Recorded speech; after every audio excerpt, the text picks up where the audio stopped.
No one's gonna what? No, I said nothing. We're live. Whatever. We're live. Whatever. Here we are.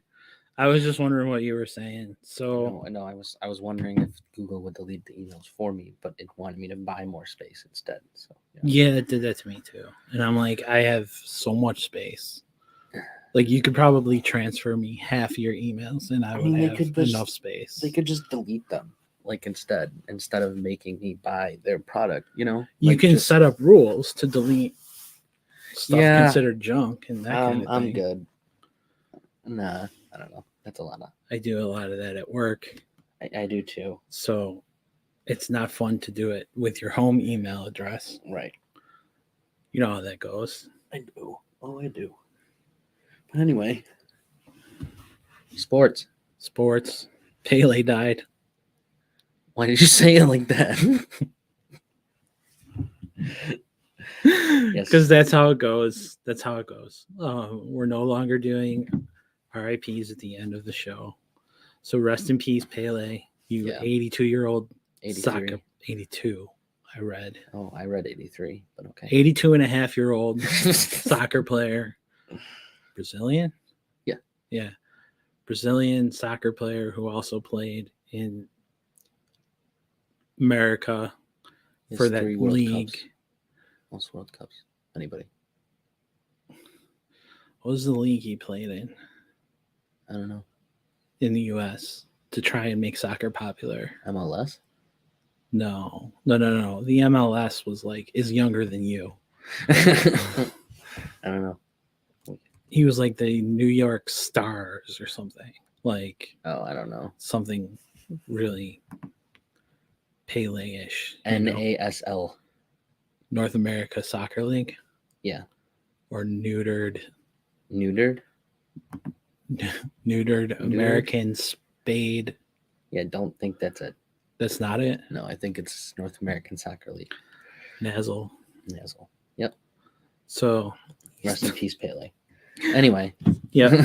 Moving on with everybody. Thank you for joining if you are here. It is Thursday. I know, we're throwing you off. December 29th, 2022. How about that snowstorm? That was bad. Yeah, it was snowy. It was windy too. It was really, really windy, really cold. Really windy. Really cold. Did your power go out? No. Ours didn't either. I thought they did a good job in the suburbs. Yeah, I was surprised actually that our power didn't go out. I thought it would. There were a couple times where flickers. It got got a little sketchy. Yeah. And then but never fully out. So yeah, we got some flickers and that kind of thing, but we never lost it either. I think there was one time where our router rebooted, our modem rebooted. So it was like enough of a power outage for it to be recognized whatever. I think the one that set us off was the microwave turned on and off. And I was like, oh God, here it comes. Yeah. I was like, we're about to be under 15 blankets. Yeah. But at least you had 15 blankets to be under. That's true. Right? That's true. A lot of people didn't. Yeah. And they're like Pele now. Yes. Right. Not in a good way. Not in a good way. No. They don't have 3. God. Okay. Unfortunately, some people passed away during this. And it's definitely unfortunate. And we are very sad to hear that this blizzard had to kill anyone. Yeah. To be honest, though, it truly was the worst storm ever that I have ever seen, or been a part in, or whatever. Mm-hmm. I think if people would have heeded the words of our weather people and politicians who were talking about this since Monday, if they would have gone and gotten prepared and done all the stuff that they said to do, that a lot of people wouldn't have been in the situations they were in. I don't know. I don't know about that. I mean, you're talking about one of the poorest cities. You know, you're talking about people who live paycheck to paycheck. I mean, you can't expect them to just go out and just be able to just drop money, you know, for 2 weeks worth of groceries and all this stuff. Or But it wasn't 2 weeks worth. It was enough. well, that's what Mark Poloncarz said. He said people should have had 2 weeks worth of groceries. And I think there was just some unfair expectations laid at the feet of the people when the government was very just reactionary. I mean, you could have had a driving ban in place beforehand, could have had the National Guard ready to go, you know, instead of, you know, being like, oh, we don't have enough trucks to remove the snow. Oh, this isn't going as fast as we thought. Oh, we should probably keep people off the roads. It's bad, you know. It was just very reactionary. It was very like, oh, it's bad out. Okay, driving bans. This. Oh, now we can't do this, so now we got to bring in this. Maybe it's just because we listened and did what they said that it didn't seem that way to us, like to Leslie and I. Like, well, I mean, you're also, I mean, like I said, you're in that position to be able to, as well. I mean, you know, like you said, no, there were people that I were mean, unlucky. I mean, there were people that I'm just, died. You know, I'm just saying that we listened to the news and did what they said to do, you know, which was prepare. mm-hmm.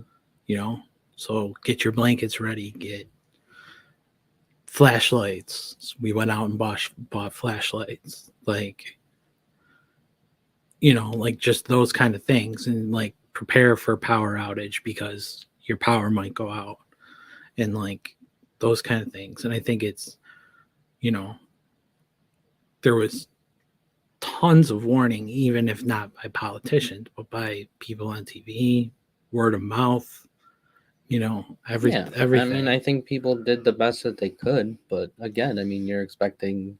I mean, these are very poor neighborhoods that, you know, a lot of the people ended up dying in. So, I mean, again, you're expecting poor people to be able to just be able to spend whatever they need to spend. Like, they can't, you know. It's no, just, but you would think that they have I mean, just certain things. Well, like I said, I'm not saying like to go out and like flashlights are an amenity, right? Like, well, yeah, I mean, people had stuff, and you know, people were able to help others and bring others into their home and the businesses and that kind of stuff. But you know, I mean, people can only get prepared as best as they can. I mean, and then on the other part of it, I'm sure it was a lot of. I'm sure another part of it was that people also didn't expect the storm to be this bad. I don't know. Like I know there were. I think warnings, that's part of it. Is like. But I mean, I still think, you know, people can only prepare as best as they can. It was a blizzard warning, which we haven't had since '86. Also, it's like, and the other part of that is like, you know what that means, but you don't know what that means until like it happens. Like you don't know like what hurricane force winds are until like you're trapped in your house and you're hearing the wind. You know, like 70-mile-per-hour wind. Right. You're like hearing like tree branches snap. Like right, or your walls creaking, or that. I mean, that was happening to us all day Friday. Yeah, us too. And I mean, I would like to think that we live in a fairly structurally sound house. Yeah, you know, but I don't know. Yeah, I mean, it was just a lot of people was scary.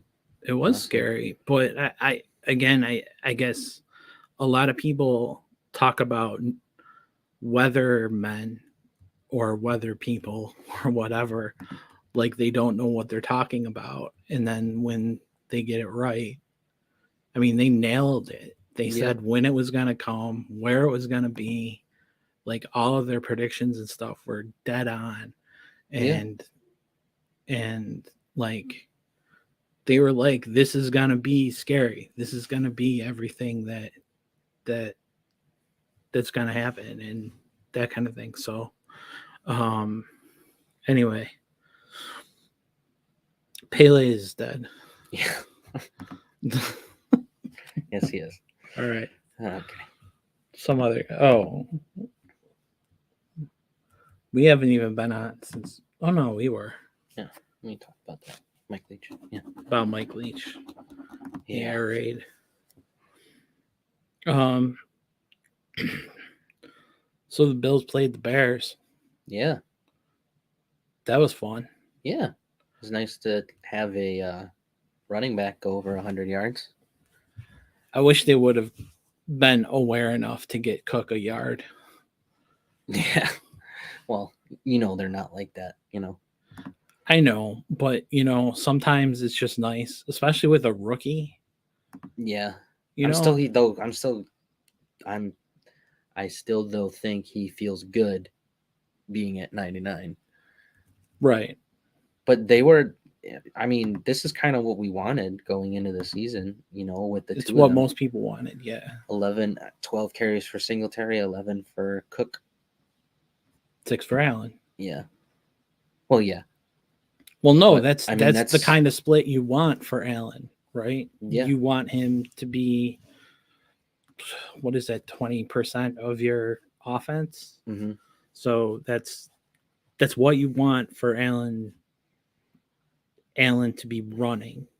That's not 20% of your offense. That's 20% of your running play. Right. Right. So, assuming it's close to that.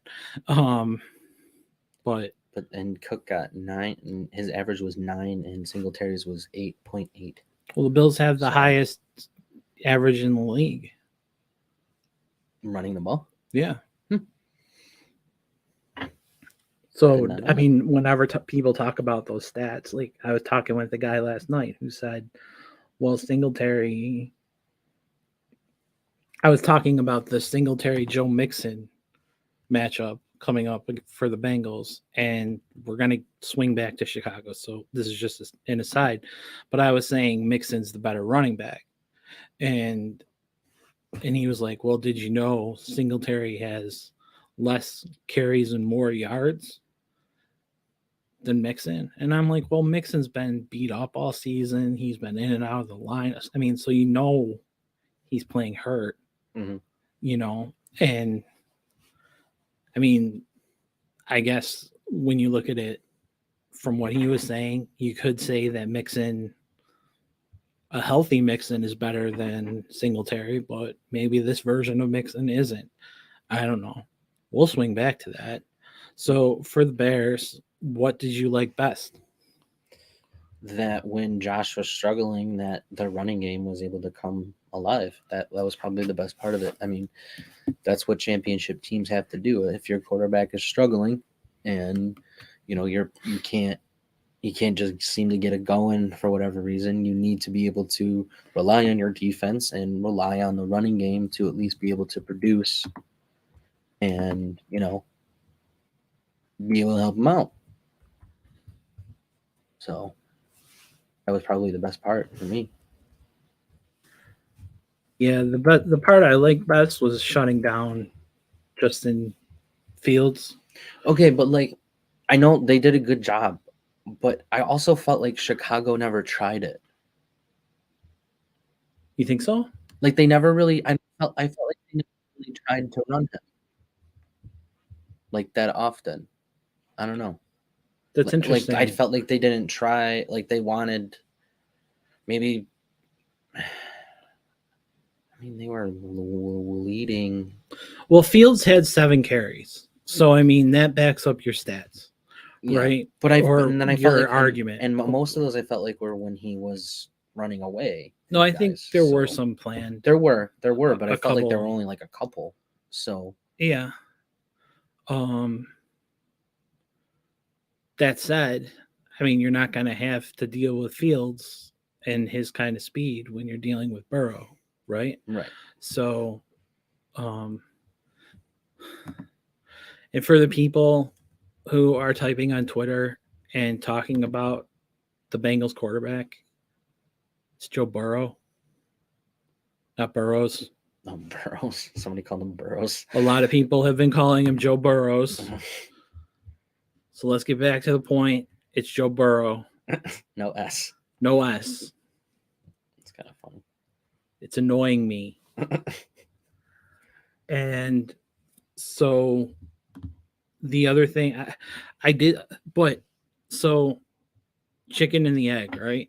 That's a lot of football discussion, right? So did the Bears not try to run or run fields because they felt they wouldn't be able to?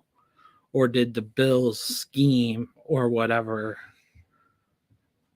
or their play around dominating the line? They dominated the line. Yeah. And that kind of thing. Did that play into not having planned runs for fields? Or was it just bad coaching? I think it was just bad coaching when it comes down to it, honestly. I felt like, yes, we definitely ran some. When we had Milano spying fields those couple of times, or Edmonds, or even Teron Johnson, I think even got down there once. And like you said, the line was dominating, but I don't think that was consistent. I mean, like I said earlier, they went into halftime up, and they kind of had momentum on their side a little bit. Like it kind of seemed like this might be one of those games where, yeah, the pieces come together for the Bears and they do a miraculous, win. Turn around. Yeah, they pull it out. Right, they make a miraculous win over a team that they should be better. Yeah, that they're worse than. But I think in the end, it was just bad coaching. I mean, I think they confused Fields enough and did enough to confound Fields in the sense of, again, just stopping him. I mean, there weren't enough runs, like planned runs for Fields. I just felt like Chicago didn't try it. No, like the runs were so spaced out. Like I felt like there was never this consistency. Like they never told Fields to try to run. But Beck, let me just make my point, because if Fields, again, I think it's that chicken or the egg argument. The Bills were confusing Fields enough to where he didn't feel he could take the ball and run, which is what he's been doing in other games. They haven't been planned runs in other games. It was, we give you free reign. Yeah, that's true. Right? And so, from that standpoint, it was we give you free reign to run. Now, when you're passing, we don't give you free reign. Right. And that's why Fields has been picked up and been running so much and making fantasy owners love him, except for last week. Right. So I also liked Trey White's game. I felt like he looked like Trey White. Yeah. We saw that Chris Sims take about how the Bengals should be throwing at Trey White every single time, and I don't see it. I just don't. I don't understand. That's what Chris Sims said, folks. He's an analyst out there in the world. He said that the Bengals should be throwing at Trey White, and it doesn't make sense based upon the other guys you have playing back there. Yeah, because I mean, even if Trey White gets burned, right, you have a safety sitting back there, and I mean, for as much as we don't like DeMar Hamlin in the passing situations, he's gotten better, certainly. We said last over week, the season, yeah, sure. Well, but we said last week that this Bears game would be a big game for him, and it was, in my opinion. He had a really nice play. I think where he made a sack or part of a sack or something, or he stopped Montgomery in the backfield. But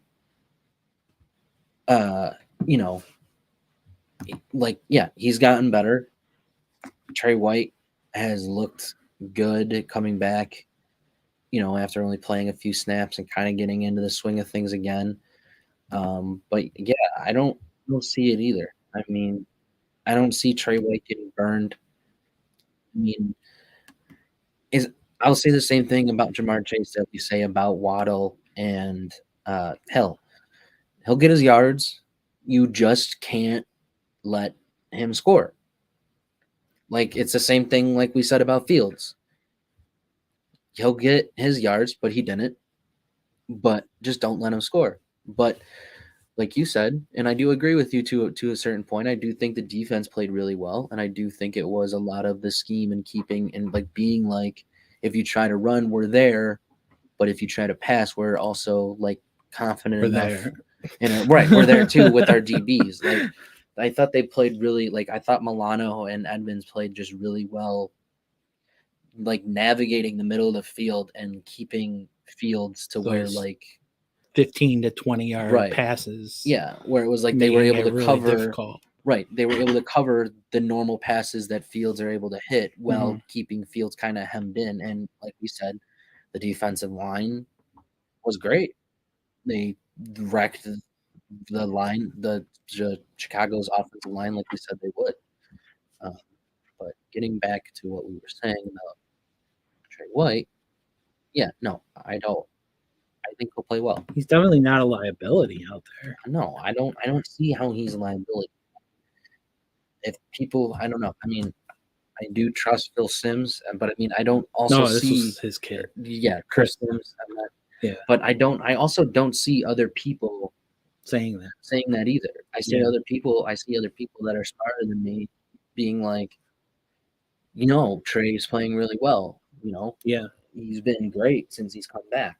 So I don't see that. I don't see Trey getting burned. I don't see anything like that. Yeah. So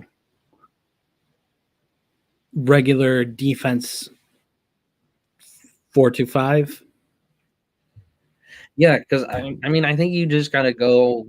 You just gotta go with what's got you here to this. I mean, at this point, I mean, because we talked 2 weeks ago, right, about Taron Johnson, right, being replaced by AJ Klein in the Bears game, at least, yeah, no, right, and and trying to go like bigger sets, maybe to hem in Fields a little bit more and that kind of thing. And I don't think that was needed because I it thought he wasn't played needed well. because Taron Johnson played really well, and Yeah. I think he proved himself again Right. that he's one of the best players on the defense, and that he can play linebacker / nickelback hybrid as one of the best of those in the game. He can be the rover Right. Well, to a certain point. I mean, And be a he's quarterback. jamming the slot. Yeah. He's jamming the slot Right. receiver. And I mean, that's one of the most important positions to be in because you need to be able to stop the slot receiver from being able to make his break, especially with Burrow, who's hitting 70% of his passes. And that's what Burrow looks for is those quick slants and those quick breaks. And then it's a lot like the Dolphins in the sense that these guys take the ball and then they run, more than Burrow throwing deep, that kind of thing. Like Josh, again, we talk about this almost every week. We don't have a guy who takes the ball and runs. We have guys who catch it, who find a spot in the zone and go and catch it, and then that's it. You have your 8 yards, and they really don't mean much after that. But these other teams have these playmakers who take it up another level, and their quarterbacks don't have to throw 40-yard bombs like Josh does. Right. Luckily, Josh can do that sitting down. Right. Yeah. I mean, and that's part of it is that Josh is just so good. Right. But I mean, there's 3 great quarterbacks in the league right now, right? Mahomes, Burrow, Josh. Yeah. I would say that's your tier. Definitely. Right? Yeah. Philly fans will argue Hurts is up there. He's not. I could make an argue for Herbert over Hurts. He's gonna win. Well, they both have to win, in my opinion, actually. Well, Herbert made the playoffs, so that's a start for him. Right?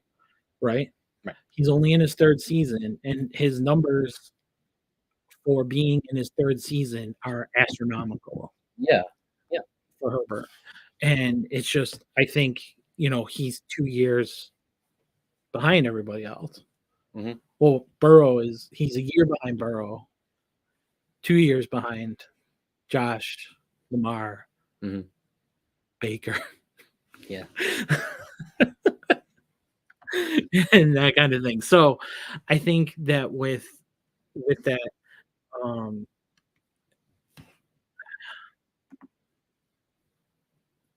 the Bills dominated the Bears. It's that simple. They really did. There was a shaky point. They got past it, like you said, Yeah. where you thought, okay, maybe this will turn if something really bad happens, but Right. it didn't happen. And like, here's the thing, like they're 12-3, Yeah. right? And I mean, going into the season, if you would have said the Bills would be 12-3 after 15 games, I would have been like, especially me, because you guys know me, I would have been like, 8-7. that's No. fantastic. I would have been like, that's amazing. I don't believe you, Yeah. They're 6-2 away. Yeah. It's impressive. Well, it's good. I mean, that except, well, that just means they have one loss at home. So, Yeah. No, I'm just saying. I mean, but yeah, to have 6 of your wins on the road. on the road. Yeah. And 6 at home. Yeah. So they have pretty good splits. Yeah. 6-2 and 6-1. Yeah. With 3 left. So The Bengals are 5-1 at home, 6-3 on the road. okay. So they have a home field advantage Oh, that absolutely. they use. Bengals fans are great. Yeah. Right? We don't have a beef with Bengals fans. We don't talk down to Bengals fans, anything like that. We're friends. We're friends with who. Yeah, because they got us into the playoffs a couple years ago. So Yeah, we're good. they got Kyle Williams in the playoffs, right? Except if they beat us now and take the first seed, then maybe we're not that good. But I don't know. I think there's a respect thing there. Yeah, no. That's different than it is with Dolphins fans or oh, it is with absolutely. Patriots fans or Yeah. even Cleveland fans. Outside of the division, I think there's a set of fans who Chiefs fans we can talk about, Mhm. where they're just classier. They're a little bit above the rest. I think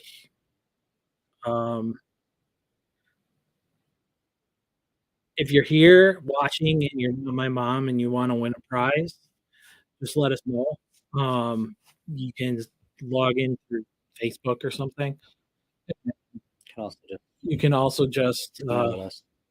tweet at us at Game Day 716.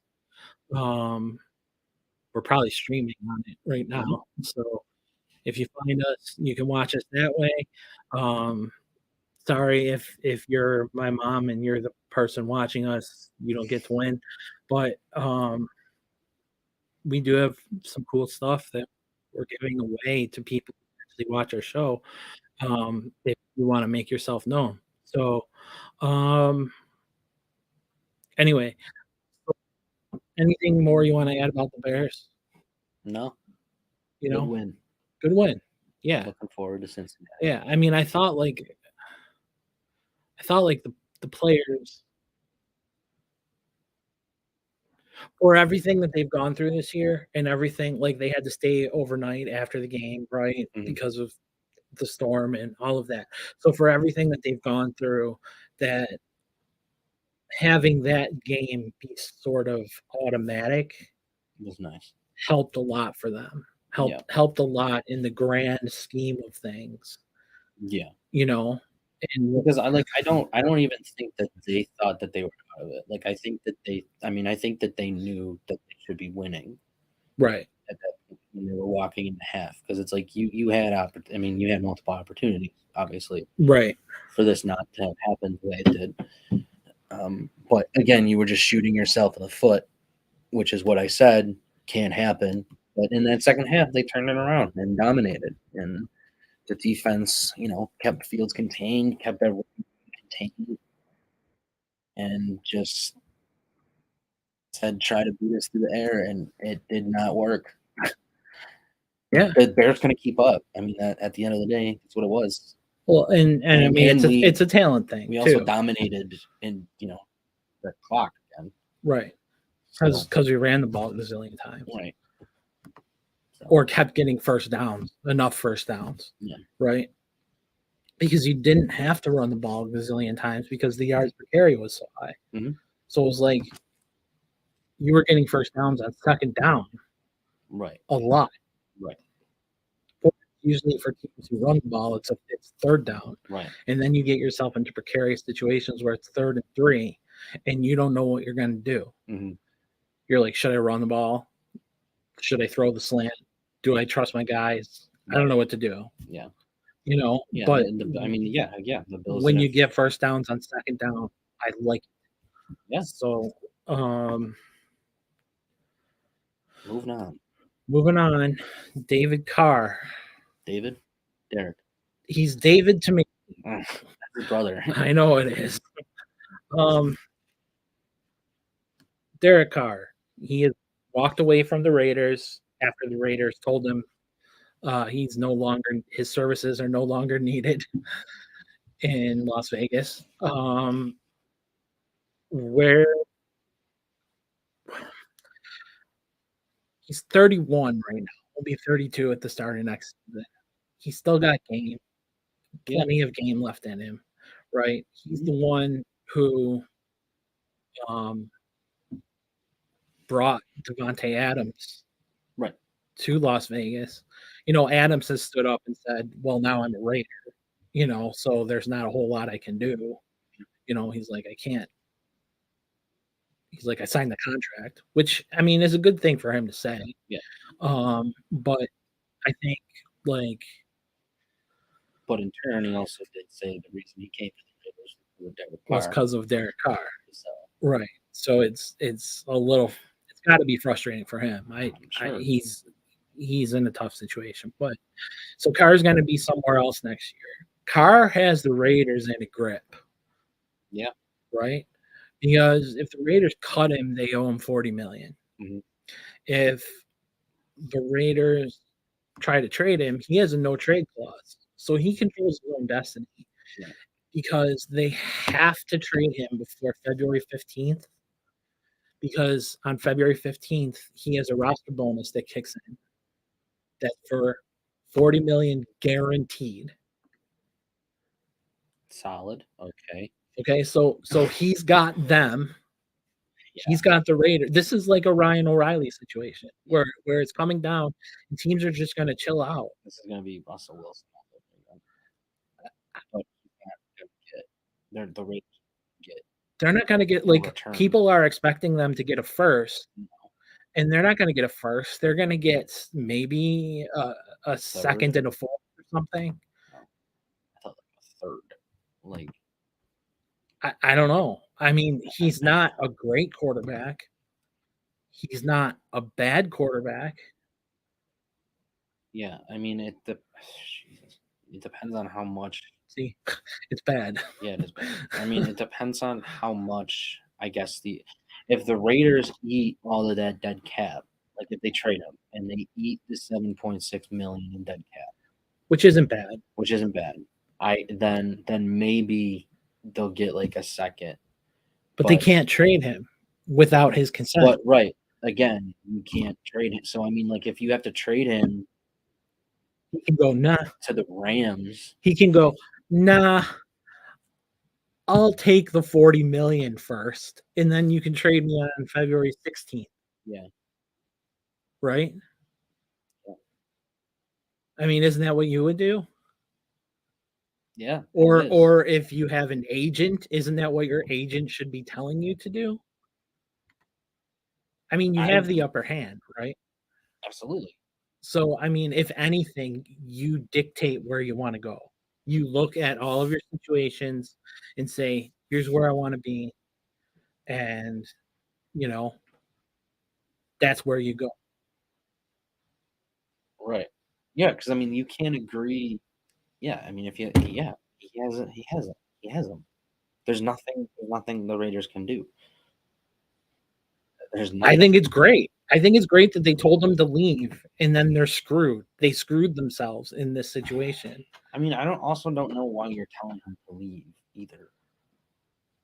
Right. Like, you're that done with him that you're That they're like, go, just like, you're not going to help our you're not gonna help. You're not quarterbacks. gonna help anything. You we won't we be don't want you you here won't for be good in the room. anybody. Yeah, You know, even though you've been with us forever, you have an Iron Man streak going for quarterbacks. they probably want Brady. The Raiders, Yeah, they're not getting Brady. they're not getting Brady, but I bet you Mark Davis is that crazy that he thinks he's gonna. He'll go after Lamar. No, Lamar's not going back to the Raiders. It's the Ravens. You think whatever. so? Yeah, and when it all comes down to it. What if Tua goes down and Miami's open? No. No. No. Hold on. No. Take a step back and think of it as a non-Bills fan.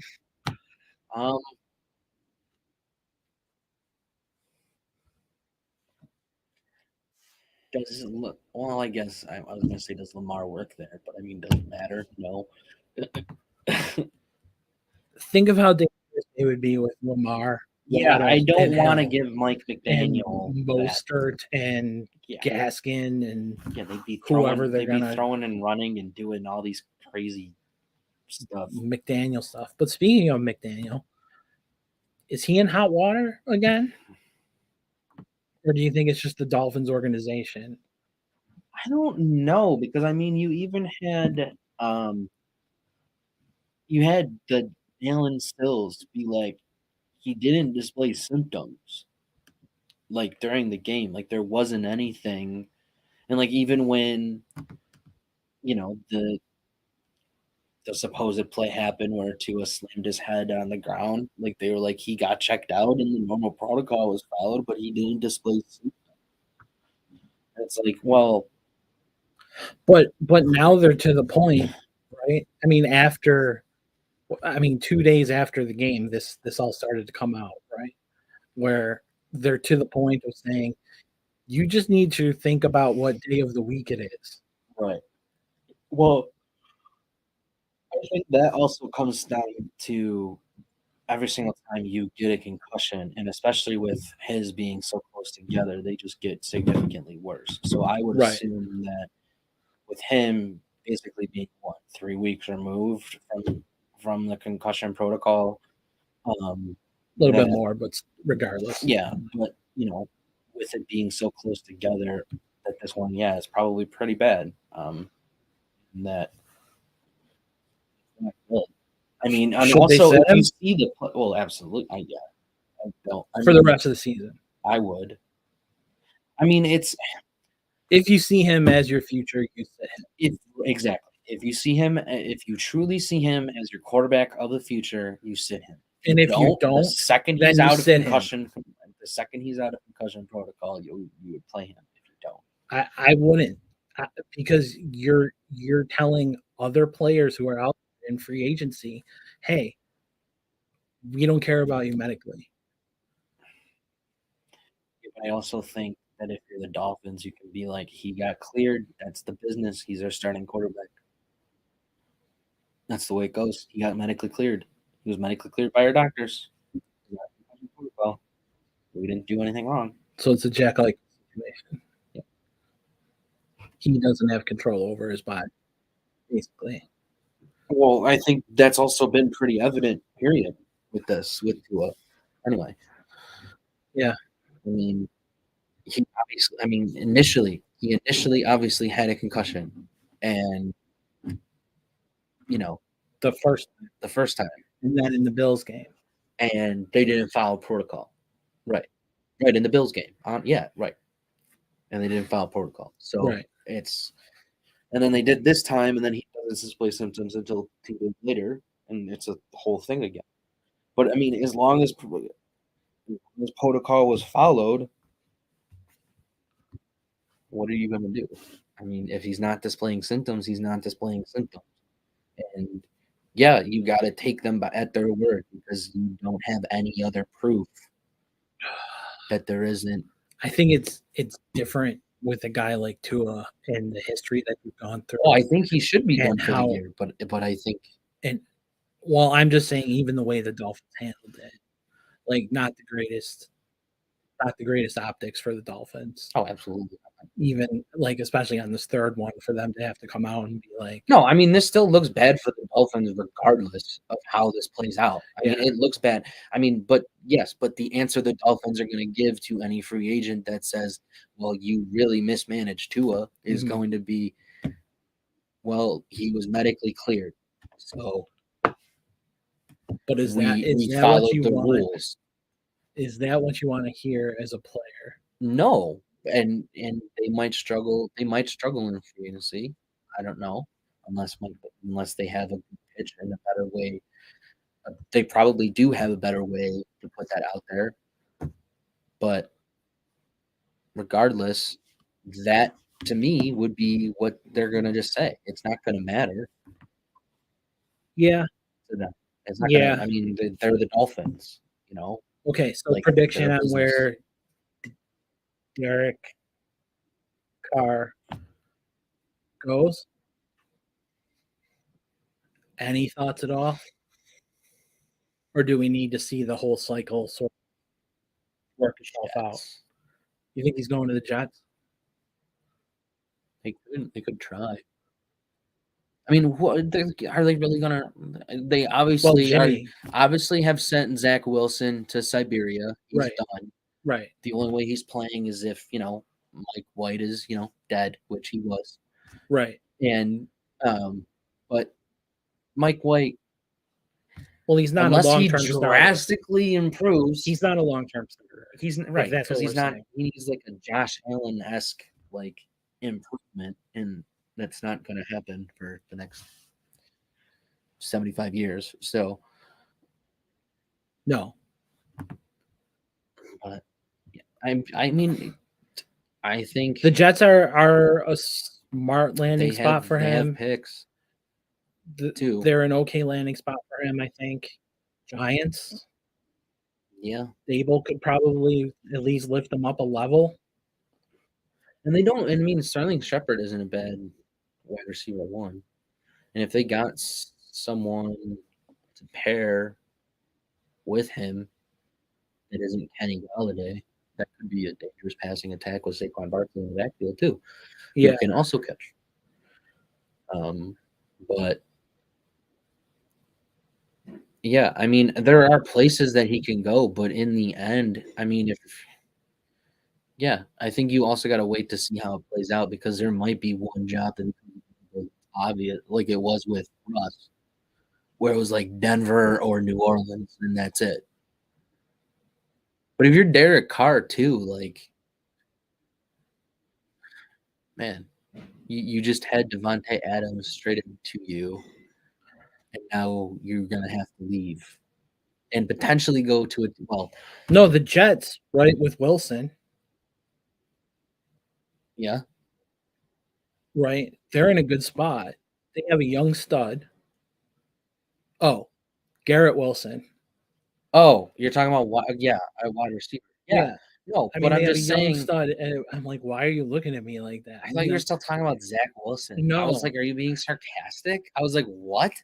Yeah, no, I mean, yeah, Garrett Wilson has looked good. Um, I think Uzama is their tight end, right? Yeah. So he's solid. Yeah, I mean, I it's mean, not a bad place to they go, have but guys in place. nobody is Devontae Adams. You know what I mean? Like Yeah. the Derek Carr likes to just chuck them, and that's what Devontae Adams does. Is just Does he? yeah. Like, I don't watch enough of his games to be able to say, um,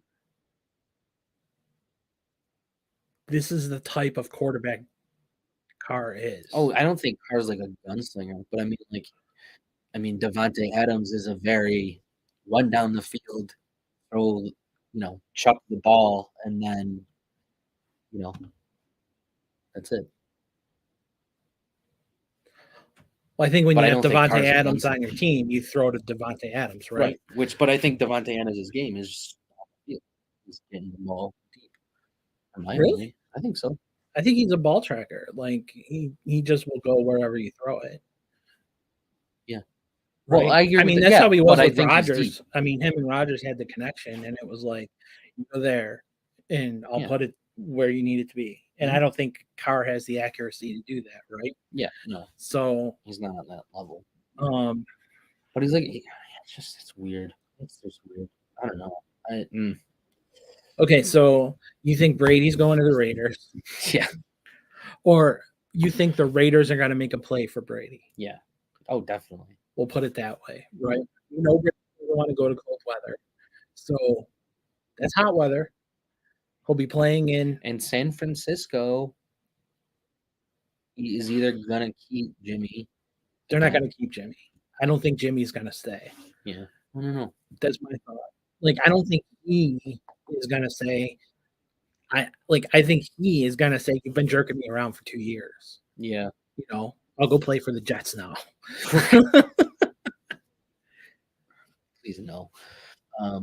But yeah, I think Las Vegas makes a play for Brady because I think that was also the So rumor. Daniel Jones to New England. That doesn't make sense. Kind of does, right? Yeah, that would seem like something. He's a level up from Mac Jones. Yeah, he's like Mac Jones 2.0. He can just run faster and chuck it a little farther.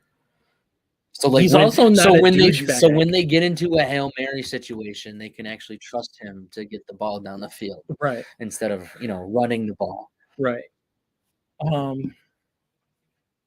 But So tweet at us if you're on and say hello.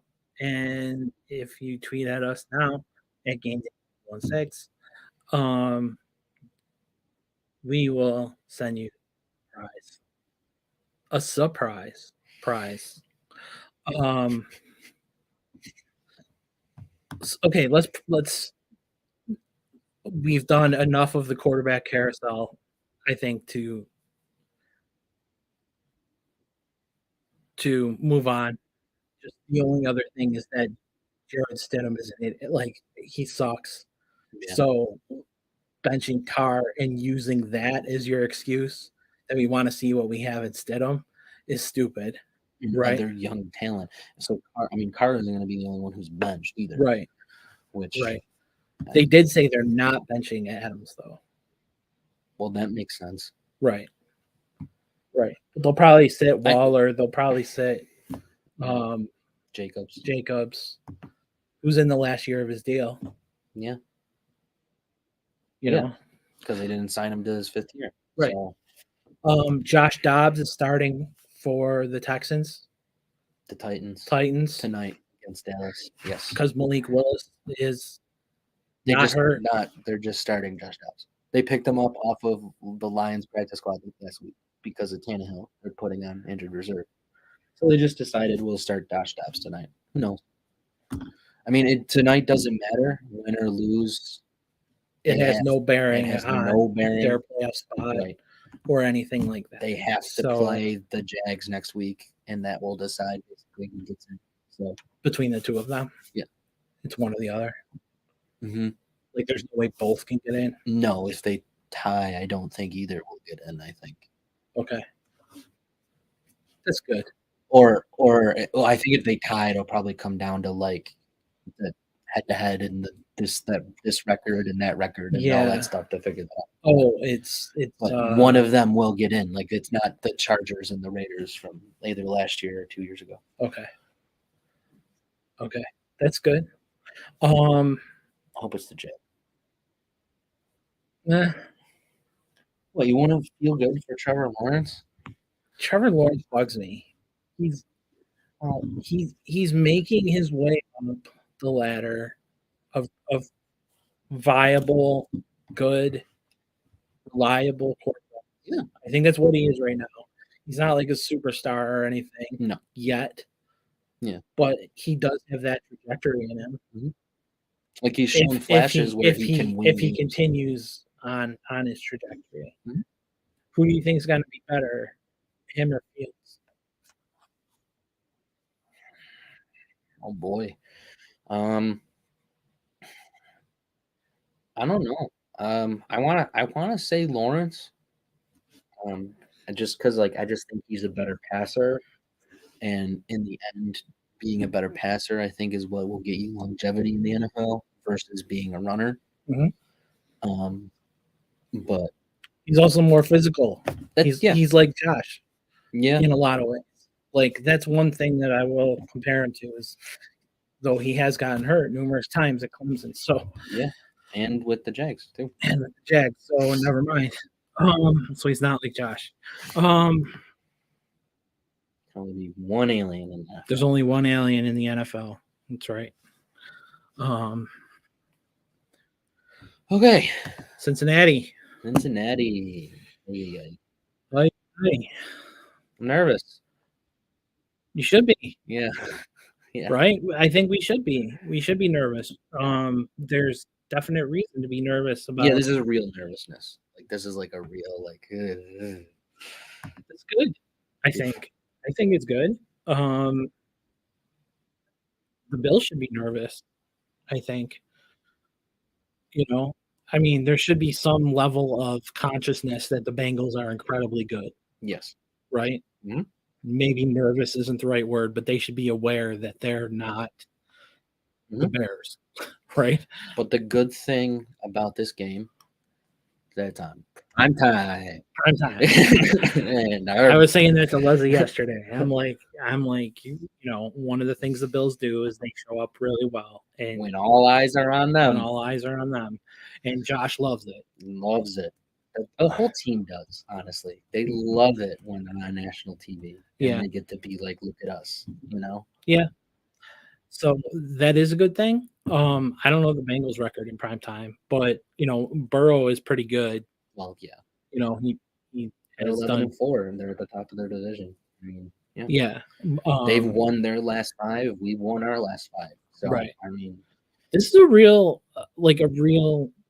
this is a playoff game. Yeah. Honestly, I mean, you are playing for the first overall seed. You're playing for the first seed. This will decide it.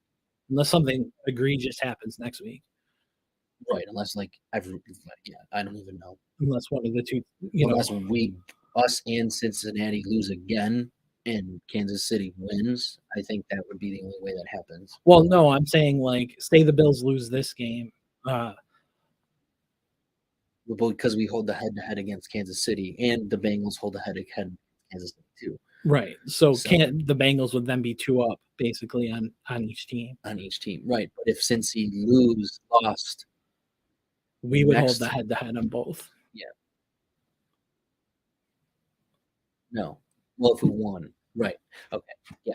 If we won this week, right, we would hold the head-to-head on both. But if we lost this week, Cincinnati holds the head-to-head on both. On both, yeah. So Kansas City's kind of out. I don't think, Kansas City's out. I don't think there is 2 games left in any given Sunday, right? But I think if the Bills have New England and yeah, but I think the Bills and the Cincinnati would have to lose twice because our record would have to be worse. Because if we have the same record, the head-to-head would then come into play, and then that team would get the first overall selection. So Kansas City has no. I don't think unless it strings the schedule first. No, it's head-to-head. Okay, because that's how we've been holding the first overall seed over Kansas City. Is because even though we have the same record, but we hold the head-to-head over Kansas City right now. Well, we do. But yeah, I don't think the Chiefs have a viable path to the first overall seed unless I'm missing something because I think Kansas City or we would have to lose one of the 2 of us. We would have to tie. Yes, that would be the only way is if we tied. But we would still have a better record then. If you tie. I don't know because you have less losses. I don't know if that's the way that works. It is. Because our wins wouldn't technically be better, and I don't know if that's going to come into play first versus. Well, it's your record. I know that. It just depends on how that's. I don't know how that's looked at. That's the only thing. Yeah. But if it's looked at, as the tie is kind of like an outlier, then then they don't. But if it isn't, So if you're Kansas City, do you start sending guys? No. Or at No, least because you can still get there's a path? because you can still get a lower seed. Correct. You can still win your division, but if you are But no matter what, you're going to host a home game. right, you'll be one. They're gonna be 1, 2, 3, or 4. But if they lose in one of They'll the be other 2, seeds, 3, or 4. yeah, they'll be 2, 3, or 4. Right.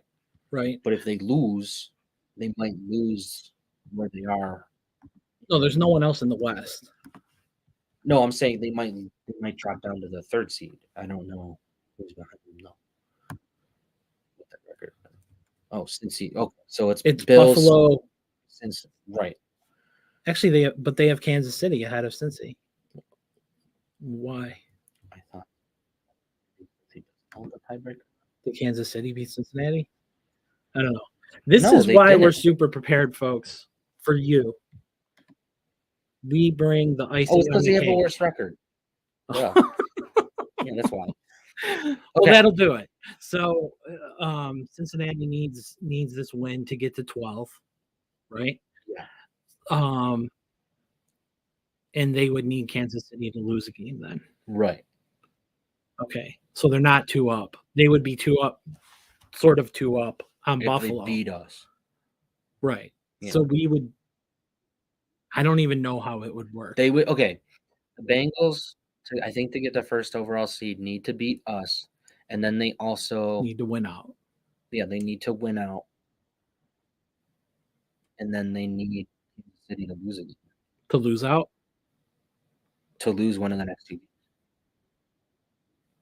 And then they would have the head-to-head against us. Because Kansas City because if the Bengals win, the Bengals are 11-4. If they win their next 2 games, they will end the season at 13-4. Right. If the Kansas City Chiefs win the next 2 games, they'll finish at 14-3. Right. Same. So, and then we would finish at 13. Right. But the highest the Ravens can go is 12. So they're the only one who could jump into the mix here. Is if Kansas City blows up or we beat the Bengals and the Bengals lose again. If the Ravens win this week and Cincinnati loses, that's what I'm saying. I don't know who holds that head-to-head, but the Ravens hold the head-to-head. So the Ravens would then be first in the AFC North. They would then leapfrog probably into get the 3rd overall seed. Into the 3rd seed. Ahead of Jacksonville.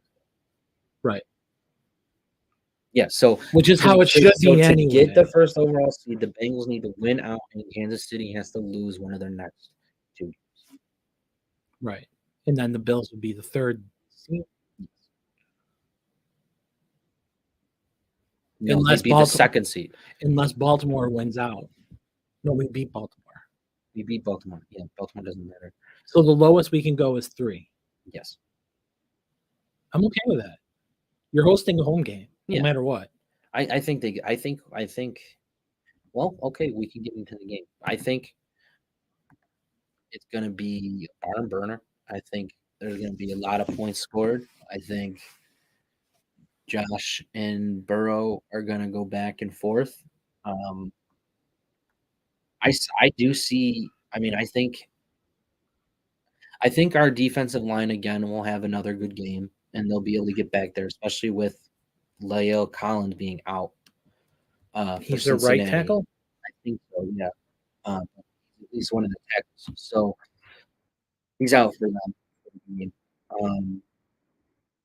And the Bengals' offensive line has struggled this year. They've struggled at points to keep Burrow upright, and when the thing has been, if you can't keep Burrow upright, he struggles. So if they're able to get to him and they're able to do that, I think that's how you win. Yeah. But I could just see this just going back and forth until whoever holds the ball last.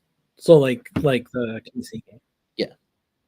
Just two awesome quarterbacks just going back and forth like they're playing football in their backyard, like, nobody's business.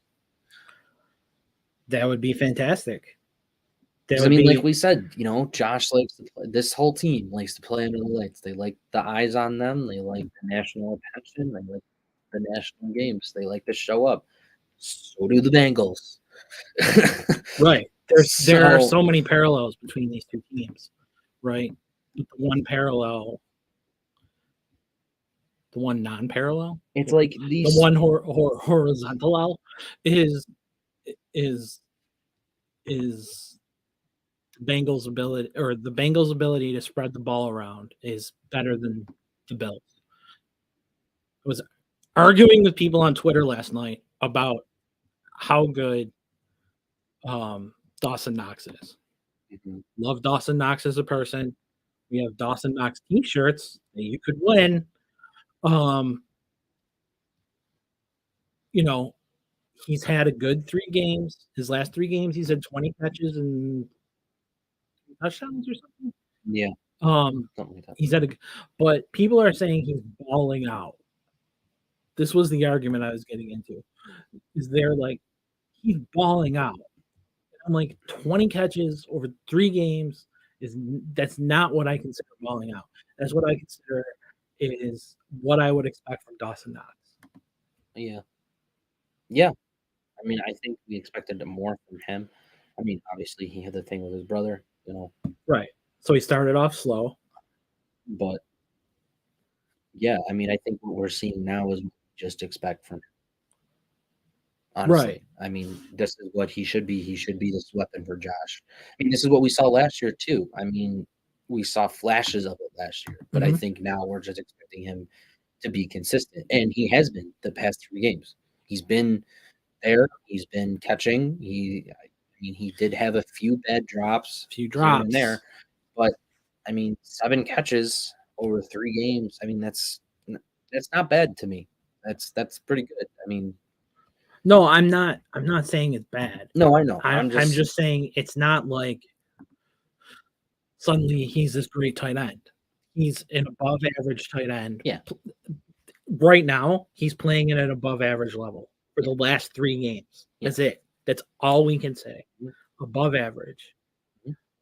Before this, he was below average to me. Yeah, because I mean, there were games where he didn't even have a catch. Right. So He was blocking poorly. He wasn't, yeah, I mean, he's definitely more in the game now. He's definitely more engaged, all of that kind of stuff.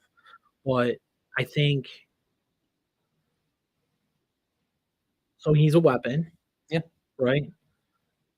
He's more of a weapon than Hayden Hurst is at tight end. So we have a tight end weapon that's higher than Cincinnati. But let's talk about Gabe Davis versus T. Higgins. Or I mean, do you want to talk? I think Diggs and Chase sort of cancel each other out. Yeah.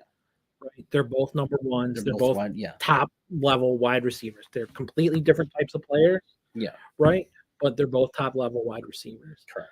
So let's talk about T. Higgins to Gabe Davis. Yeah. Let's. So T. Higgins is 6'4" or something. Yeah, he's a tall guy. 6'4". So that's a bad start for our defensive back. Yeah, I mean the thing with this game is it's like both teams do well what the other defense is bad at, That's true. and that's not the best for us. But that goes back to this could be This could just be a 57-54 game. Right. Yeah, I mean, I think it's going to be tough for Cincinnati's defense to keep up with us, as good as they have been. Well, Sam Hubbard's out, right? He's questionable. He's questionable. So Sam Hubbard is their left defensive end, I believe. Mhm. And so there's a potential for him not to play. They have two big guys in the middle in DJ Reader and BJ Hill. And our strength is running up the middle. I think. And then they've got a sack master, I think, in Hendrickson. Yeah. Right? Sorry. Okay. I'm sorry. I was confused by what I was looking at. It's okay. Let's just focus. Ready? Yeah, I'm good. I'm good. Sam Oh, Hendrickson. Yep, Hendrickson. Yeah. yeah. Yeah, I So, mean, it'll be another game for the Bills offensive line to show up again. yeah, I mean, we need Dawkins to step up. Dawkins has been inconsistent. We've talked about it all year. Other people don't see it. I don't know why, Yeah. but I think to us, maybe we convince each other that it's there, but Yeah, maybe. he is not like top level left tackle. Yeah, He'd he be a doesn't top always keep level right playing like it. tackle. Yeah. I mean, truly, he'd be one of the best right tackles in the league. But as far as left tackle, I mean, slightly above he average. hasn't been playing well this year. I mean, the line has really been, except how Morse has been an issue. But I mean, they played really well last week, and we just hope. And even the week before that, they played well too against the Jets. And I thought and so there's been a couple games here where there's been some consistency. But I think being able to do what they did last week with the running game, where some of those holes were just humongous, and like guys were able to just immediately get to the second level and get to the linebackers and the safeties. I think that should help their confidence, and hopefully going into this game, give them some confidence that Bengals defensive line really isn't that scary. I think Hendrickson is scary. I do. No, I think so, but I think that they should have the confidence that they can do this. Like, Okay. I mean, to your point, if they design the right plays, they should be able to stop Hendrickson or at least chip him, right? And slow him down a little bit and just give Josh that extra half second. We just need it not to be. I don't know. How often do they blitz? Like, do we know these stats? No. Like, I have not been paying attention to the Bengals defense because their offense is so good.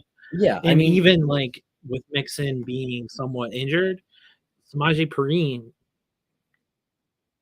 is pretty good. I mean, our defenses are kind of carbon copies of each other. I mean, I do think that Cincy might blitz at a higher rate than we do. But I mean, like, we struggle with the pass. They struggle with the pass a little bit more. We struggle, but we're pretty good on the run, and they're right there with us. They've allowed 1,596 yards in the year. We've allowed 1,566. So, So we're right there. yeah, it'll be interesting to see like we said, the matchups and that kind of thing. But I also think This better be Dorsey's best game. Yeah. I mean, he better throw the book at them. I don't care. You're not thinking about if you're Dorsey or if you're McDermott, you're going to Dorsey and you're saying we're not worrying about the Super Bowl, we're not worrying about the playoffs, we're not worrying about anything. Take your playbook and win this game, right? And install that offense, and that's what you want to see out of them. Out of Dorsey, he better call it, or I'm gonna be mad. I'll be, or our next podcast will not be a good one. Because we probably will lose. Like, so, yeah. But I mean, the over under for this game is 49.5. I think the over. I think, yeah. I think, I agree with you.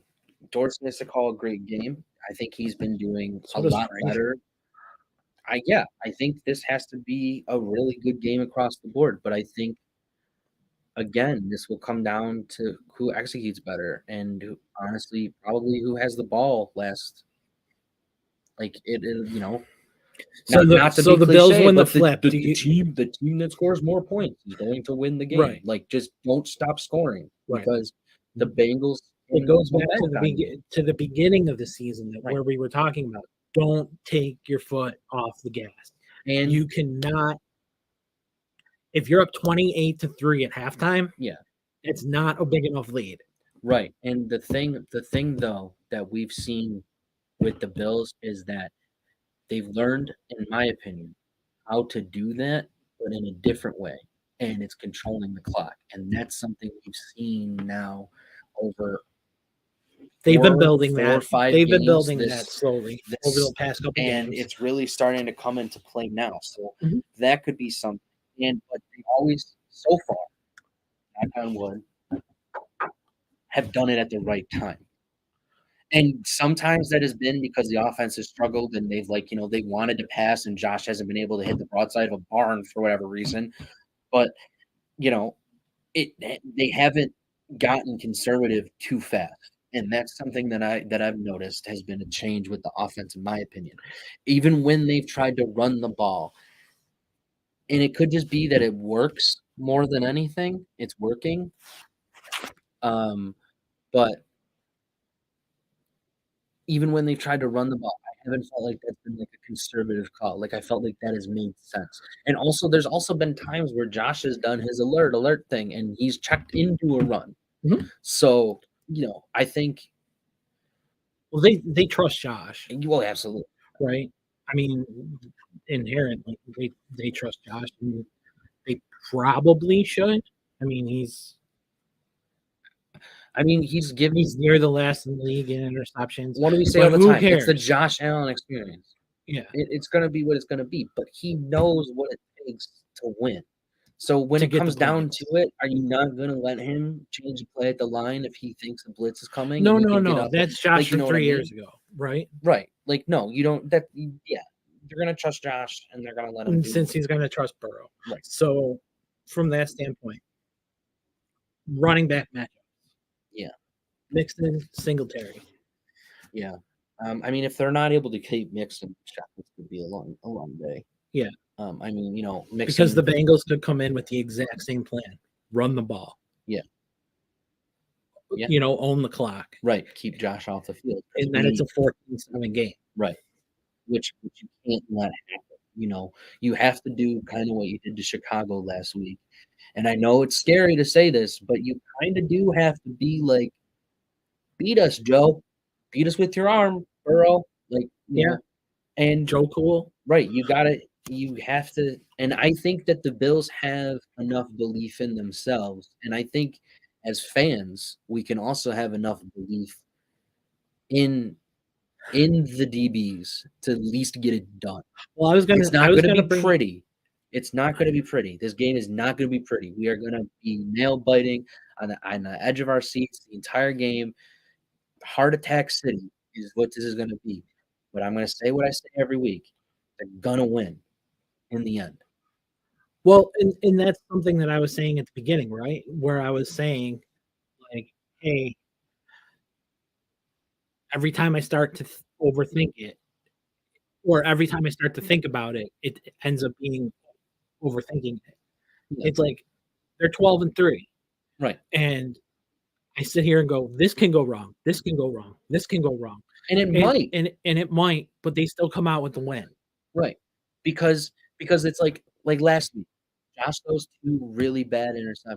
Right. Defense comes out and he throws for 172 yards. Right. But then the defense comes out after those interceptions and makes Chicago go 3 and out both times. Right. And then I think one of those, and then the Bills get the ball back and they are able to control the clock. Right. After the second one. And then the first one that's when they turned it around and drove down the field and scored 15 unanswered.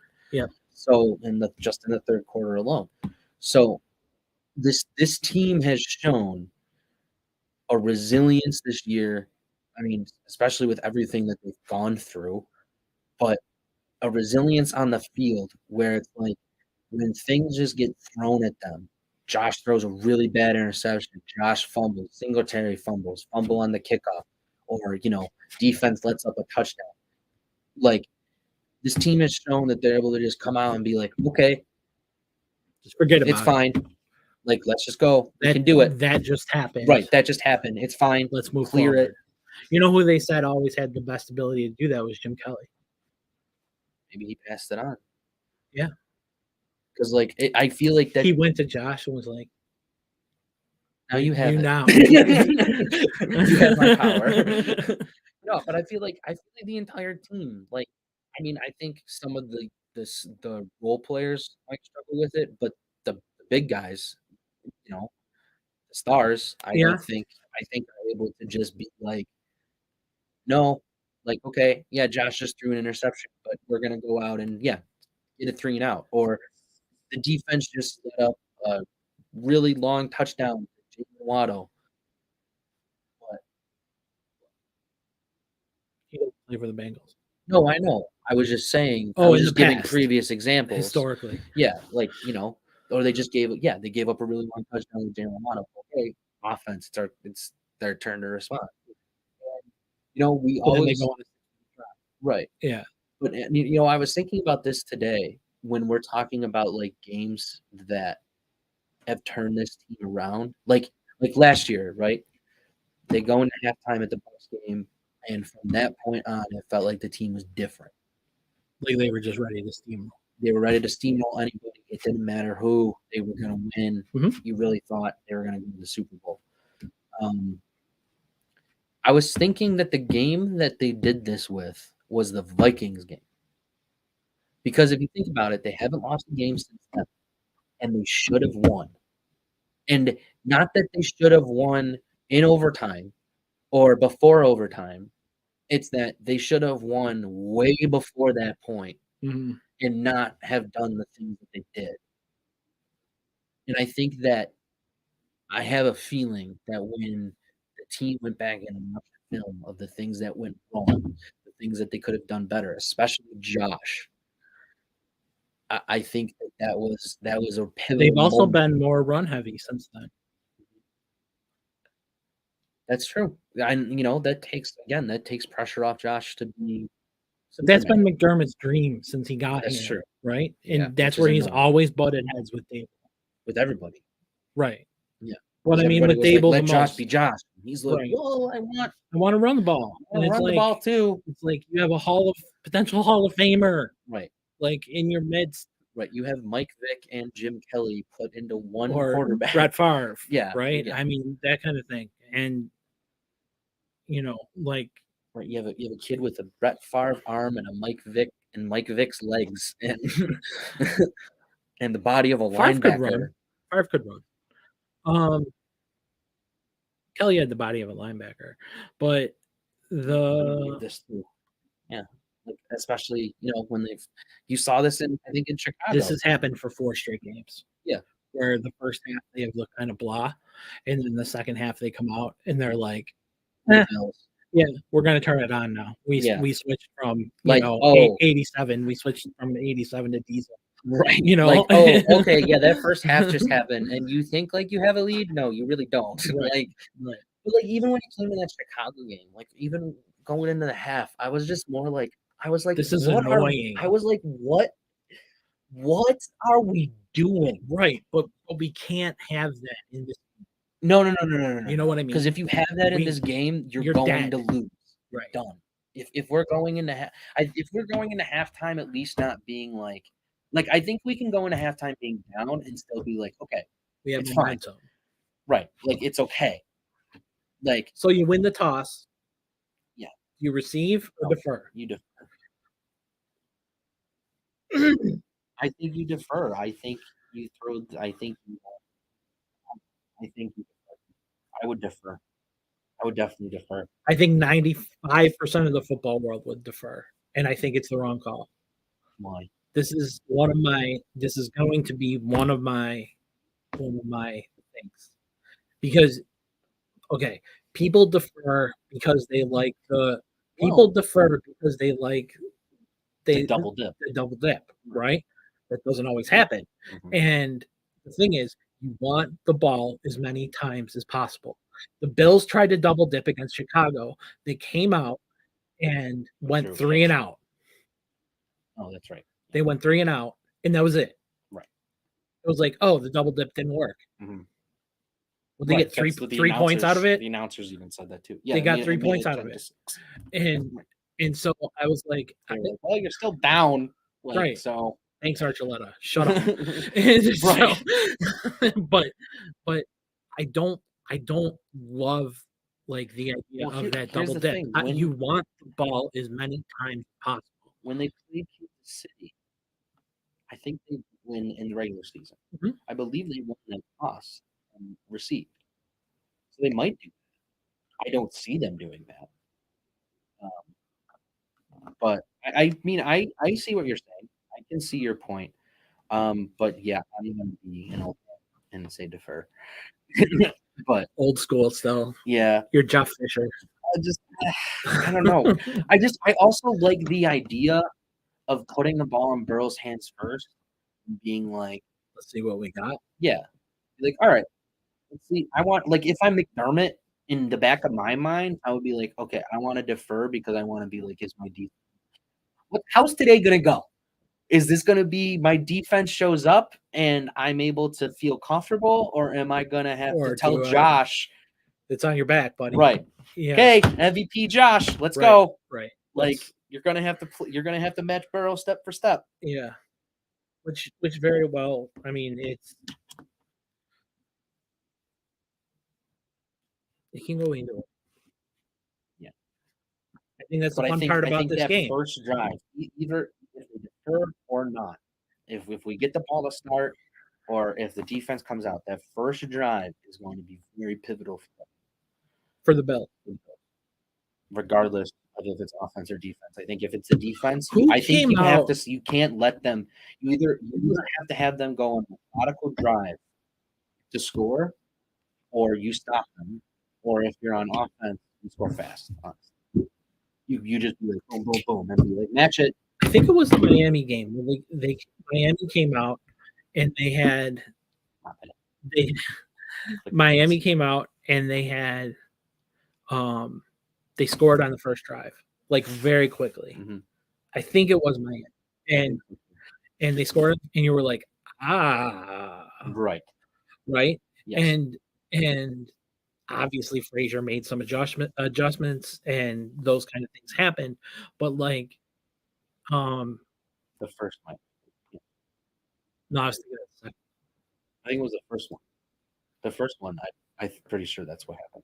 They scored real fast, and then it was like, oh boy, this is not going well. Right. And I feel like this is what that first Miami game is what can happen. Where it's like if Cincy scores really fast, and like, but they're able to do it throwing the ball in like 4 plays, they're gonna be like, or a hitch to Jamar Chase, right? Where he smokes Dane Jackson, smokes Jordan Poyer, and then runs all the way down the side. Right. Like, yeah. And then we're really gonna be like. So one of the things that we've talked about though is the Bills' passing statistics and how they're middle of the league in pass yardage or whatever it is given up. Mm-hmm. And yeah, they're both there. And the thing is, like, that's without Trey. Like, that's one of the things that I think of, like, the whole time with this. That's without Trey. And like, Trey's back. Trey looked good. I don't care what anyone says. He looked good. You know? Yeah. Like, I mean, I agree. And like, for that. Yeah, I don't see that. I don't see where he's looked bad. I mean, his first game, he was on a pitch count, right? And I mean, there have been times where he's gotten burned. I mean, like I think we sat in either the Miami or the Jets game and we're like, yeah, there were a couple times where he didn't look like Trey White, but there were also more plays where I felt like he looked like our best Trey White. He looked like our best cornerback. Yeah, still. And then I felt like in the last game he was just all over the place. And I mean, I would have to watch tape to be like, oh, maybe that's him being out of position. But like, I don't know. I don't think it's like that with Trey. I don't know. Yeah. I just want to think it's like that when it comes to Trey White. I think he clearly got some swagger and some confidence back last game. Absolutely. Like, you could see it on the field. You could see him walking around. He was talking. Yeah. But I think that was the even first in the game huddle where he was saying stuff. But even in the huddle, like, not just smack talk to the other team. Yeah. he was making plays and he was celebrating, right, not just immediately turning around and walking to the sideline. right. Like, yeah. So yeah, I think also, I mean, this team, even when they lose, like this team knows what it takes to win. I mean, we make the joke that this team plays really well on prime time, but you do save your best games for prime time. This team knows what it takes to beat really good teams. And honestly, if we played Cincinnati last year, we would have been in the Super They would Bowl. have kept up. So, like, for as much as Cincinnati wants to sit there and say, well, we've beaten everybody, no, you haven't. You haven't beaten us, and we haven't beaten you either. Right. But when it comes down to it, I think it's So not going to be pretty. Okay, so you're thinking dogfight. I'm thinking like 47-44, like some crazy. So that's not a dogfight to me. That's a finesse game. Like, and that's what I was just going to ask you: dogfight or finesse game. I think it's gonna. I don't think they're gonna score. Like, I don't think it's gonna be like as many. I mean, I want to say that, but I don't. I think it's gonna come down to like time management and possessions and that kind of stuff, and like length. Because I think like you'll have drives that will take time. Obviously, I don't think that. Well, because like eventually you'll have a point where the defenses kind of figure the offense out, Yeah. and then like it'll change to where the offense then figure the defense out, and then the defense will have to catch up. But I think that So it'll be a football game. Well, yeah, obviously. Well, yeah, but I think No, I'm I kidding. think that the offense. I think both offenses will be able to figure out what the defenses are able to do faster than the defenses will be able to adjust. For as much as we love Frazier and for as good as the Bengals defense has been this year, I just think that these offenses are just too high powered and high functioning for that to happen. And I'm afraid of Boyd, especially when you compare him to what we have. yeah, but I mean, like John Brown had a catch or two last game.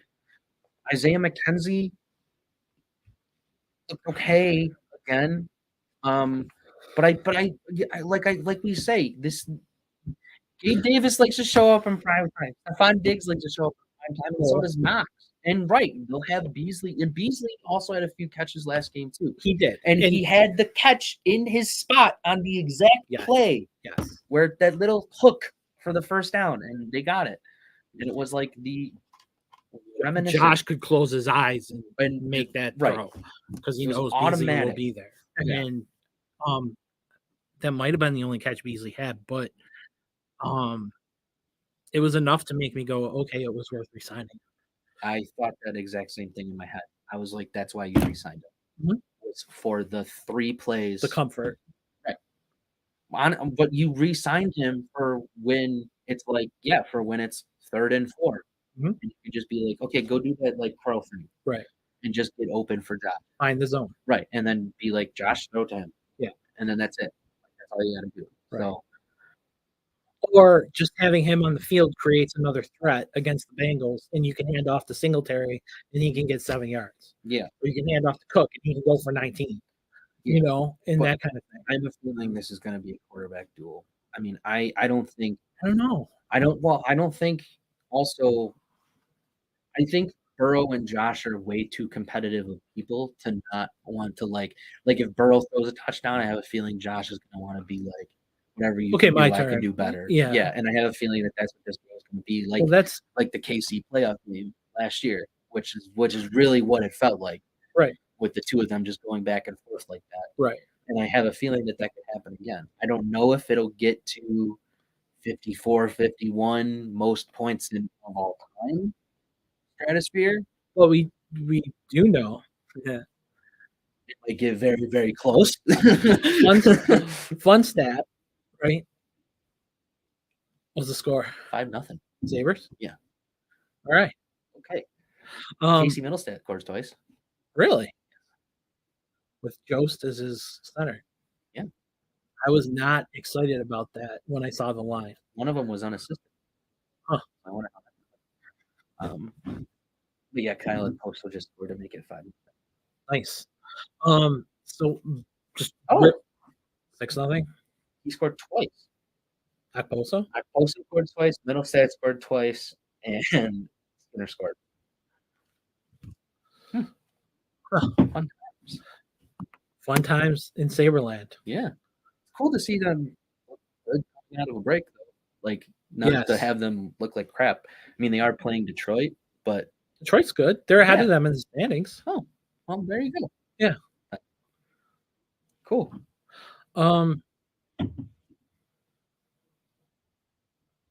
Let's see. Anyway. Tyler Boyd. Yeah, whatever.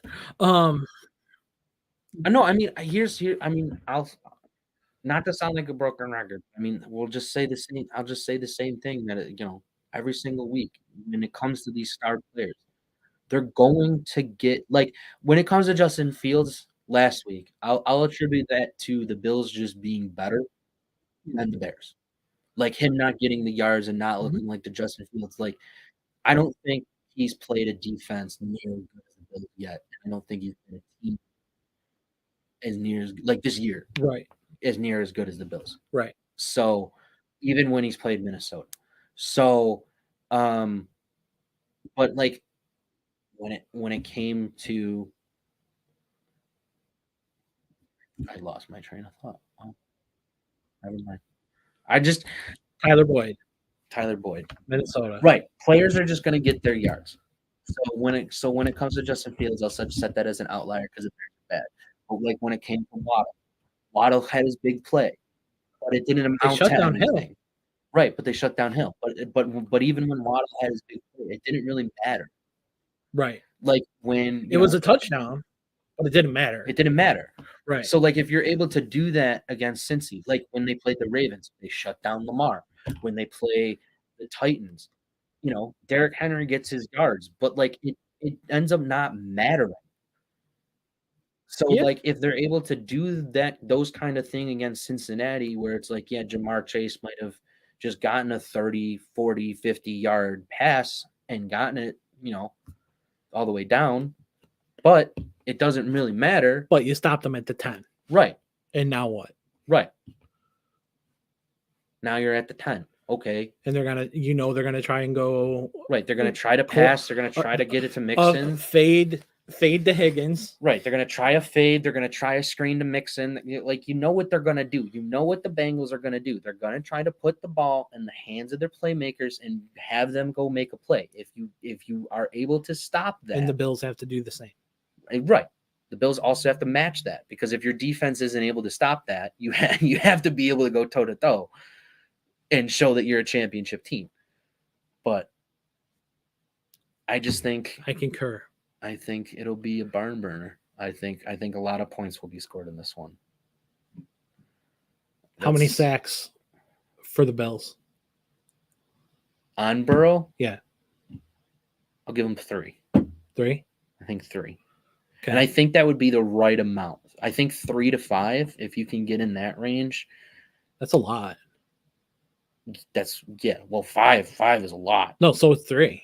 I mean, 3 is enough to rattle him. Yeah. Well, that's what I'm saying. I think if you're able to get to 3, you get him rattled. But I think if you're in that 3 to 5 range, that means you had a good day, and B, you should be able to a good day. you should really be able to knock Burrow off this game. Unsung defensive hero of the game. Probably it's gonna be somebody on the defensive line, like Settle or something. Like, I have a feeling one of those guys, Jordan Phillips, is gonna make like a crucial stop on Mixon or a sack or something. So I'll probably a fourth down. Yeah, yeah. He'll like sniff out a screen or something and just be there. I think it'll be Phillips. Probably. Yeah. I have a man crush on Phillips this year. I've noticed. Yeah. I want him back. I want him to come back. He played last week. I mean, I want him to come back next year. Oh, yeah. And I want him to be like a long-term Bill now.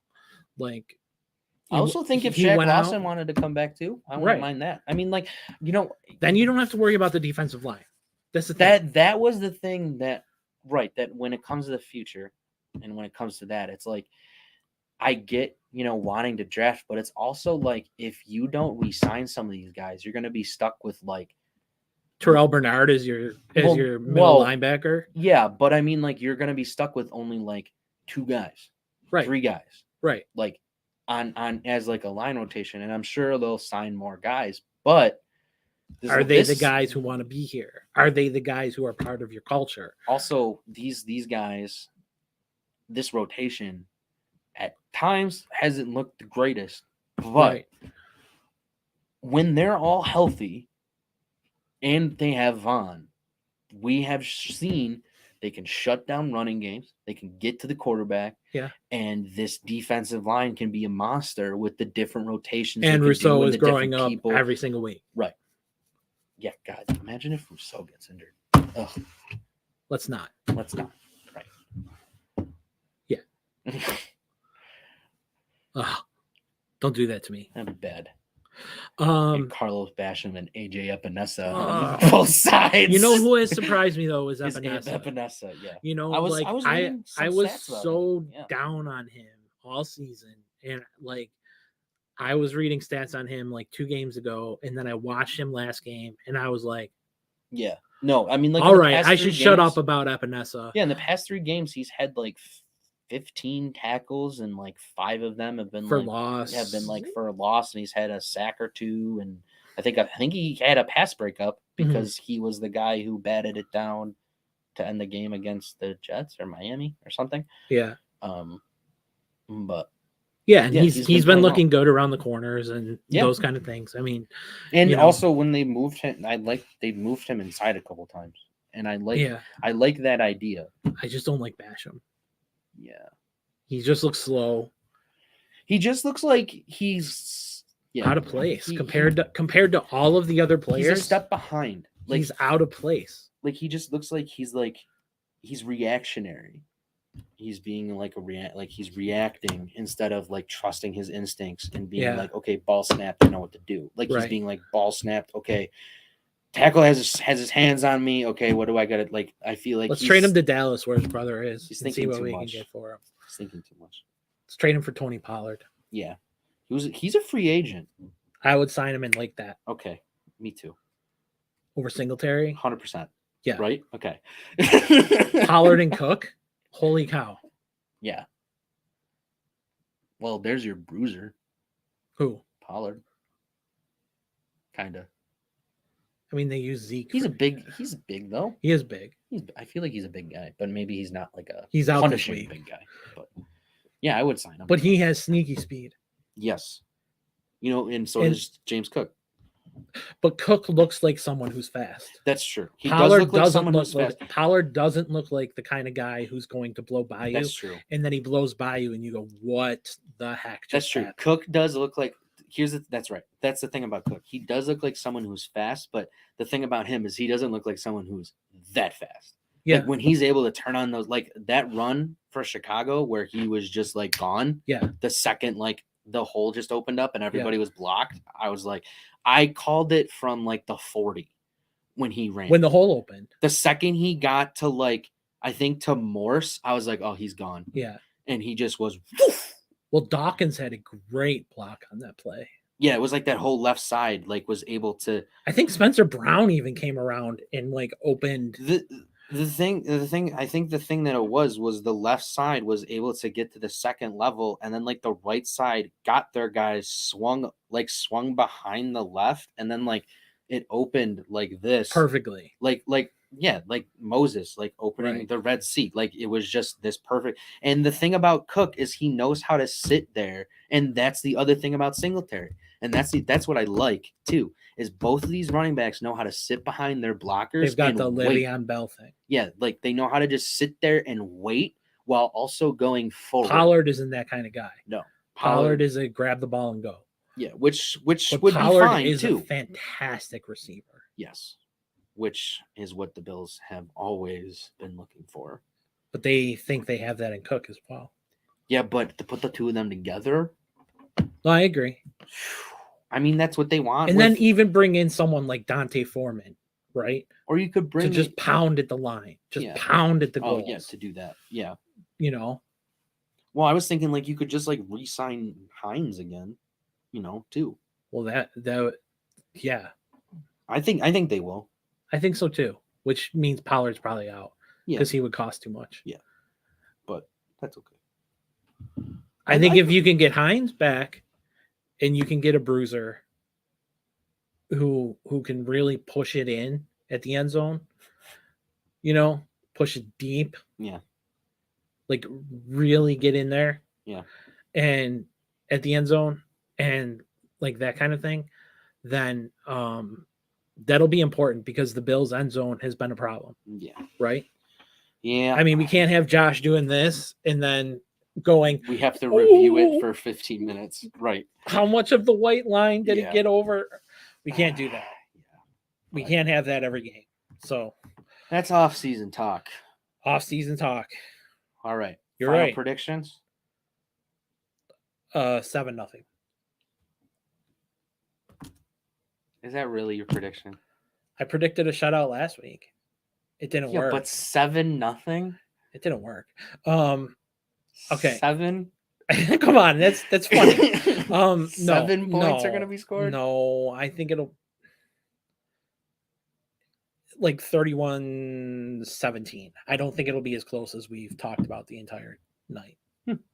I think it will be. But like I said, I don't think like a gazillion points will be scored. It might be 17-17 at halftime, and the Bills come out, and Leslie Frazier has been like, "I got you." Yeah, that's true. Because like Leslie Frazier has been around the block, and like not taking anything away from Joe Burrow, but like at the end of the day, does he really do anything different? Right. Like you're not preparing for Allen. You're not preparing for Lamar, where like you have to where you will have to have Burrow's a drop back quarterback who's like you don't need to have Isaiah McKenzie play quarterback this week so your defense can prepare. Right. Like this is kind of a normal assignment. It's just that Burrow is really good. So yeah. No, that's a good point. He's a drop back quarterback who makes a run every once in a while. Right. I mean, he can use his legs, but he's gonna use his arm first. So it's like I can see that. Leslie Frazier being like, "Okay, gotcha, kid." Right. Like I know exactly what you're doing. Because I mean, not to keep getting off tangent, but that's the rumor that we heard about Zach Wilson is that teams are going, just sit back, just wait, and he'll get you the ball and he'll throw you an interception. Yep. And teams are starting to figure that out. So yeah, I can see that. But my score, I do think it will end up being close though. I think it'll be a barn burner. Like I said, a lot of points. I think it'll end up being, I'm not going to take 47. I'm going to do 44-41. Wow. Yeah. Grandma predicted something 34-31. Yeah, I think it'll be something like that. The spread is 1.5, so it's as close as it can get. I still think it's just gonna be. I don't know. I mean, I think they got what you're this. saying. I think they got this. I think so too. I think they got this. I think so too. I don't think, but like I say, like I've been saying since before the Lions game, every single game is not going to be pretty. Every single game, they're not going to kill everybody, and they're not going to look amazing. But in the end, they are going to win the game. And so far, it's just annoying me. For 6 weeks, I have been right. So it's just annoying me. That's all. I know it is annoying because we saw what it could be like at the beginning of the season. But here's the thing: the NFL is hard. The league has gotten harder. Teams have gotten better. The athletic parity across the league has significantly increased. Where even bad teams can be good on certain days. A la the Texans, who went toe-to-toe with Dallas until they didn't. Right. But, well, that's the thing. You can't do it over 60 minutes. Right. And that's the thing we said about the Bears, though. They went toe-to-toe with us until they couldn't. Right. And that's what happens. I agree. You have your teams that can play and full 60 minutes. The NFL now comes down to front offices. Yes. And whether you can get the right set of players. You need the right 53 players. You need the right amount of depth. You need the right players. You need to know how to use the salary cap. You need to know how to use the because if you have need to know how to use IR. You need to know how to use the practice squad. Yeah. You know, all of those things are super important now, and they're way more important than not way more important than the talent you have on the field. You have to have the talent. But it's way more important than doing what New England did 2 or 3 years ago, where and they bought just a lot went of guys. right, and they just went and spent money on a gazillion guys, and we're like, these are the best guys in the market. We're going to get them all, and we're going to just throw them all together on the field and see what happens. Right. That didn't work. That was it got what the the Yankees used to do. Right. That works. It only works in certain sports. It doesn't, to me. No. Like Steinbrenner before Jeter. Yeah. Like that was what the Yankees did. Yeah. Like, and they just always bought all the players on the market and said, well, we have everybody who's great, right. So we're gonna win. Right. And it really didn't work out. Yeah. It didn't. No, it didn't. So, you know, and well, I mean, but that's also kind of true, because if you think about the rings that the Yankees won, it was when it was like they had role players. Well, not even that, but it was like they were able, like they had a few free agency signings, obviously, but also they had guys who came up through the system, and they were able to put a roster together, and they were able to put the right guys together with the right guys. You had Bernie Williams, you had Derek Jeter, you had A-Rod, so no, A-Rod was after. Oh no, I know. I'm just saying, like, but when A-Rod came along, like, yeah, he was a free agency signing, but like, he also fit. Sure. That, like, it made sense. I don't know. I don't. You can't just go out and expect to just be able to sign all the top guys and expect it to work. Right. And so, yeah. So good job, Bills. Yeah, good job, Bills. It's just that, yeah. So like we say every I think their front office is going to get ransacked again. We say that all the time, and then it's like it was ransacked last year. That's true. But I mean, that was partly because of Dable, and that's true. And Shane, when Shane left, he took half the guys, and because each of them basically got an elevation in their piece. Now, last thing. Okay. I had this thought about Leslie Frazier, right? So Frazier, we've talked about Frazier and him maybe not wanting to become an NFL coach, right? Mm-hmm. Frazier just got inducted into the HBCU Hall of Fame. Mm-hmm. Deion Sanders just left an HBCU college. There's a need in the HBCU community for a profile. Yeah, I mean, if you want for a profile coach, and he might be good going to an HBCU college to sort of let the rest of his career flow out. Yeah, in a college like that. It just depends on if he wants to do recruiting. You bring recruiters along. No, that's true. You can have people just do it for you, right? But yeah, I mean, I mean, yeah, it would suck to lose him, but I'm not gonna be like, no, right? Don't let him go, because it's the same thing I felt about Dable. Like, it would be cool to keep him if he wants to stay, but I mean, if he gets the job and he gets an offer and he wants to go, then okay, you got to deal with. Well, one of those things was when I showed you that one article about how Leslie Frazier, it was a total clickbait article, how Leslie Frazier was a favorite for the Colts job, and then they listed 11 guys ahead of him. Yeah. And I was I feel like that also happens to him a lot, though, where it's like his name is brought up, but it's like he's not really. And it's like, but I think he's content. Yeah, I agree. That's what I was going to say. I think he's just content. I think he's doing what he's doing in Buffalo. He has a good relationship with McDermott. Why would you want to rock the boat? You're in a good organization. Why would you want to rock that boat?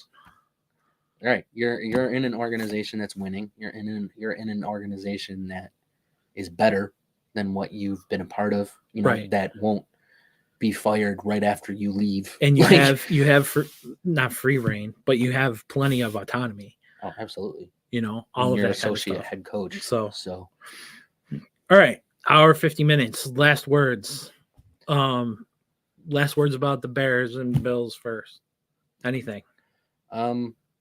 Yeah, I mean, Not about the Bears and Bills. Bengals, Bills. Yeah, Bengals. Yeah, I mean, I think the Bills win. I think it'll be close. White on white. Yeah, I think it'll be close. I think a lot of points will be scored. Won't be pretty the whole time. We'll be nervous. I'm sure we'll be angry at points, but in the end, the Bills will win. I just Lots of twites. Yeah. Twites. A lot of twites. A lot of twites. I'm a high tide. No, I'm a wreck about watching the Bills game, Grandma says. And you should be. I mean, it's gonna be stressful. It's gonna be stressful. And they all really have been. And that's what I've been saying since I know Lions game. I get your point. Since the Lions game. They're not gonna be pretty. I want them to be. I want them to be pretty. Well, we've been spoiled. And you know what? The NFL is hard. And playing football is hard. And coaching is hard. Pele died.